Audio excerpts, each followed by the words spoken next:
સામે પોલીસનો કોઈ ખોફ ન હોય તેમ અસામાજિક તત્વો ગુનાઓને અંજામ આપી રહ્યા છે। સુરતના વેલંજા વિસ્તારમાં ગઈકાલે એક યુવાનની જાહેરમાં હત્યા કરી નાખવાની ઘટનાથી ચકચાર મચી છે। યુવાન પોતાના મિત્રો સાથે બેઠો હતો તે દરમિયાન અજાણ્યા ઈસમો ચપ્પુ લઈને આવ્યા હતા અને તમામ લોકોને ચપ્પુના ઘા માર્યા હતા, જેમાંથી એક યુવાનને દિલ પર સીધો ઘા લાગતા તેનું ઘટના સ્થળે જ મોત નીપજ્યું। સમગ્ર મામલે ઉત્તરાયણ પોલીસ દ્વારા તપાસ શરૂ કરવામાં આવી। આ અંગે મળતી વિગત અનુસાર સુરતના વેલંજા વિસ્તારમાં અંબાવિલા સોસાયટીમાં ખૂની ખેલ ખેલાયો હતો। અંબાવિલા ગ્રાઉન્ડ ખાતે ખુલ્લા પ્લોટમાં બેસેલા પારસ વેકરિયા અને તેમના મિત્રો પર ચપ્પુ વડે 6 થી 7 અજાણ્યા ઈસમોએ હુમલો કર્યો હતો।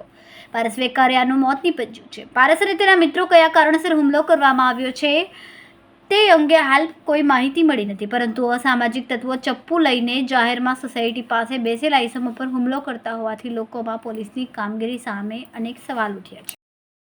પ્રશાંત પ્રતાપભાઈ વેકરિયા। શું ઘટના બની છે? ઘટના એવી છે કે 11:30 વાગે ફોન આવ્યો, ત્યાં જે રેસિડેન્સી વાળા રહેતા હતા ને એનો, કે મારા પપ્પાનામાં ફાધરમાં કે અહીંયા આવો એમ, પારસ અહીંયા પડ્યો છે એમ, એને વાગ્યું છે એમ। તો અમે ત્યાં પહોંચ્યા ને ત્યાં બોડી પડી હતી અને મેં ઊંચી કરીને જોયું ને તો ઘા વાગેલા હતા ચપ્પુના ને એવા, છાતી ઉપર ને બધી। તો પછી ચેક કર્યું અને 108 ને મેં ફોન કર્યો। પછી ત્યાં ચેક કર્યું ને તો કાંઈ શ્વાસ હાલતો નહોતો, એટલે તરત મેં 108 ને ફોન નંબરમાં ફોન કર્યો, એટલે 108 વાળા આવ્યા અને પબ્લિકનું ટોળું ભેગું થઈ ગયું। પછી જાણ્યું કે શું છે બધું એમ, તો એમાં 4-5 જણા દોસ્તારો બધાને આવ્યા કે આ માથાકૂટ થઈ છે અને આને કાંઈ ખબર નહોતી ને આ ભાઈ ભાગવા ગયા ને ભગાણું નહીં અને ઘા વાગી ગયો। કેટલા ઘા? અને ઘા તો એક જ દેખાડે છે અત્યારે, અહીંયા હૃદય ઉપર જ સીધો।